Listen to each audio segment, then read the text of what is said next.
Alright guys, welcome to Unit 10 Notes, Part 1. This is the unit where we're going to be talking about biotechnology. You can see here the Unit Notes and Study Guides page. I have highlighted Unit 10 right here where we'll be. The objectives that I'll go over in just a second. I'll give you guys a PowerPoint too that'll kind of go along with this unit, but it's not going to be something I'm going to go through with you in the notes. It'll just kind of be a resource for you. I'm also going to highlight, or I will hyperlink these when I have them available to you. Videos and anything from Starboard that, like this presentation, I'll put up there too. So just so you know where we're at, Unit Notes and Study Guides page here on the left side, so you know where everything's at. So when you click to the objectives, this is what you'll see. This is the first 5 that we're going to cover in this video. We're going to talk about selective breeding and how that involves Punnett squares, something called a test cross. We're going to talk about genetic engineering, which is the manipulation of genes. Number 4 is explain the function of restriction enzymes. These are important proteins for genetic technology, biotechnology work that's being done right now. You hear about this stuff on the news, DNA testing and things that are, you hear about this stuff on the news, CSI, stuff like that. Then number 5, it says compare and contrast sticky and blunt ends. You'll see what that means when we get there. That's just when the DNA is actually cut into pieces, the kind of ends that result from that, the cut ends. Alright, you should have a worksheet that looks just like this for your notes, so follow along. Let me make a point to say that anything that I write on here is just kind of going to be a summary of what I've said. Things that you should write on there are more, geared towards what I'm saying and not just what I'm writing down. I'm kind of writing down the summary. You guys should fill in the details. If I spend a lot of time up here writing, this video is going to take too long. So number 1, it says if you want to breed a dog like a Chihuahua to achieve smaller dogs. So people like movie stars, you see these people carrying around these dogs on their purses, kind of ridiculousness. How would you do it? Well, first I want to take you to kind of a picture I found on Google Images that you could also research or look up yourself. These are some Chihuahuas, and what it says here, I'm not sure if you can see these, for these 2 dogs right here, these are what they labeled as medium-sized dogs. And they also put on top of the description medium, they put +1s and -1s. 3 of each to kind of show that this is a medium-sized dog. What I'm going to do instead of that, whenever this thing wakes up, is just to use the letters that we're used to using going back to first semester with Mendel genetics. So in other words, there would be a medium-sized dog. It has half of its DNA represent large size, half of its DNA represents the smallest size. So it's a medium-sized dog. This is a few different locations on the chromosome. We've seen this kind of stuff before. And same thing for this guy, same genotype because they have the same phenotype. Alright, so we're not really talking about the same as Mendel genetics, but I'm going to use some of the same letters so that you can recognize them a little bit easier. Alright, so let me go back to the extremes down here. In other words, crossing these 2 dogs is going to give us these guys down here, different possibilities. The tiniest one right here has all -1s, or I'm going to use little a's. So 6 little a's for him. And then the opposite, let's just go to the extreme. The largest dog, largest Chihuahua, probably not that big, has all +1s, or in other words, all big a's. So 6 big a's. Alright, so you can kind of see how this works out. The more big a's a dog receives, the larger it is. The more small a's the dog receives, the smaller it is, or the smaller alleles, we should say, but representing them with the little a's. So you can see this guy is +1, so he'd have 2 big a's, the rest little. This guy's a medium, just like the parent, so 3 big a's, 3 little a's. So you can kind of get an idea of how these alleles represent their sizes. So, again, using that kind of concept, how are we going to give these movie stars, little teeny tiny dogs that can fit in their purse, maybe shirt pocket if we get small enough? How are we going to get them really, really small? Let's describe it. And you should use these kind of terms.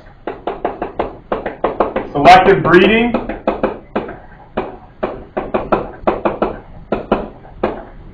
And refer back to the picture I just showed you. And you probably also want to include some genotypes. So again, we want purse-sized dogs.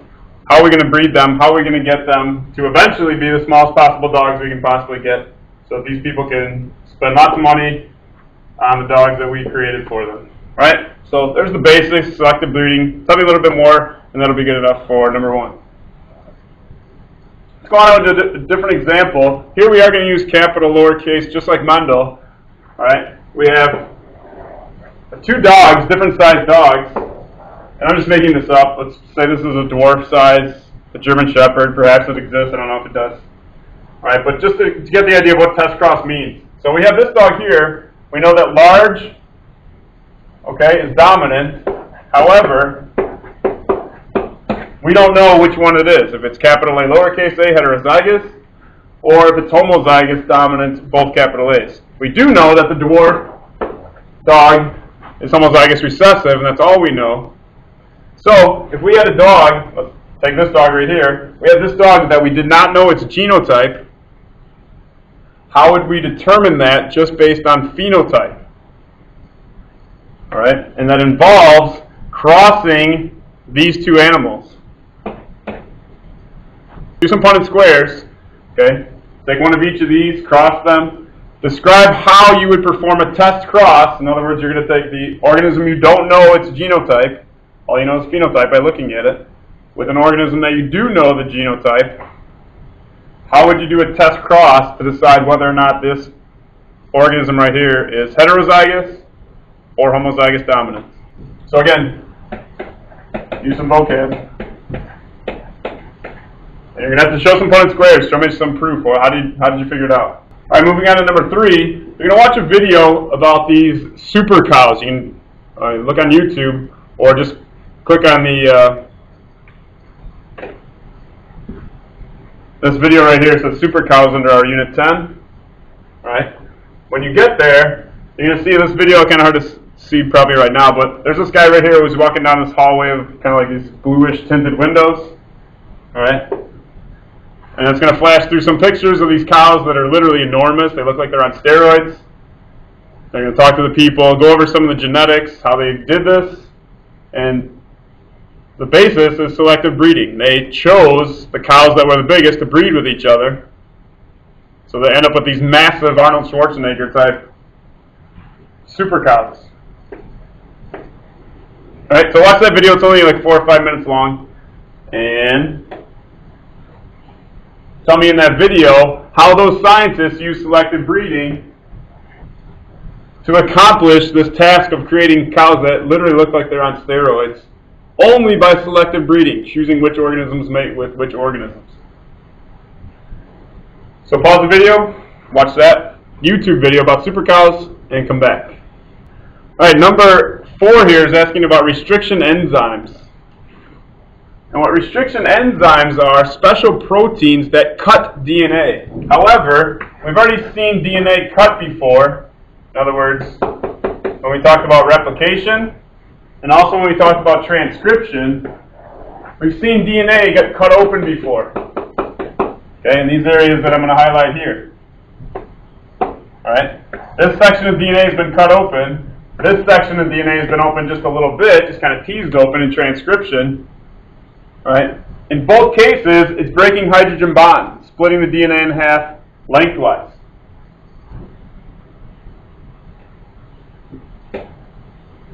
For restriction enzymes, we're going to show a different way that DNA is getting cut.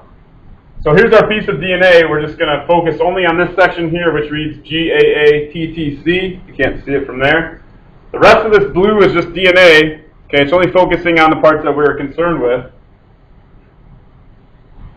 And this section is called a restriction site or recognition site. We'll get to that in just a second. For this particular enzyme, known as EcoR1.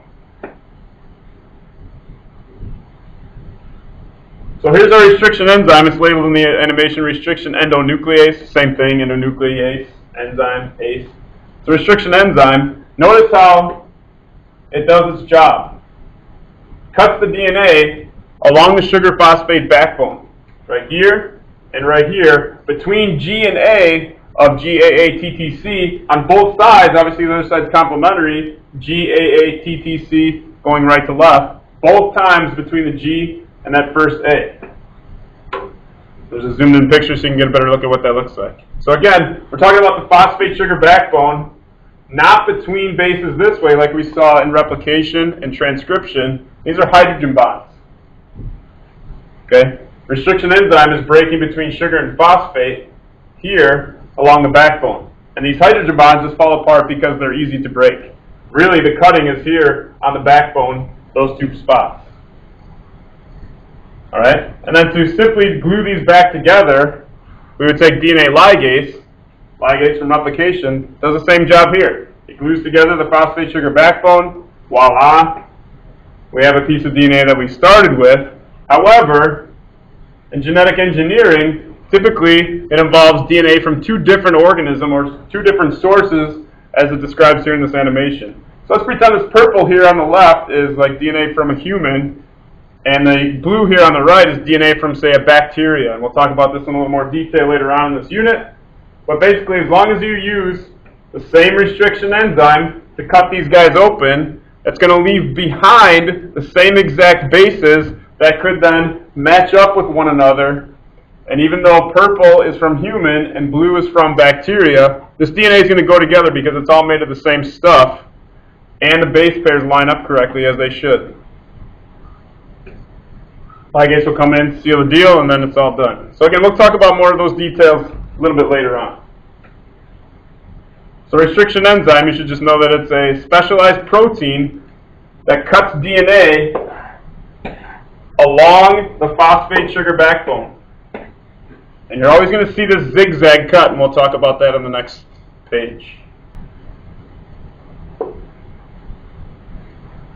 So moving on to number 5, we're going to show the action of restriction enzyme EcoR1, cutting this DNA strand, same as you have on your worksheet. And remember, it's looking for this specific sequence called a recognition site.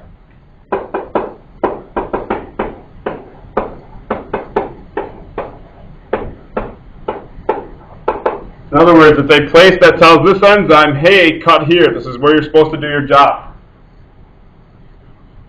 So let's show the result of this enzyme doing its work. It's going to cut in the zigzag pattern between G and A of only this sequence, but again, underneath is the complementary side.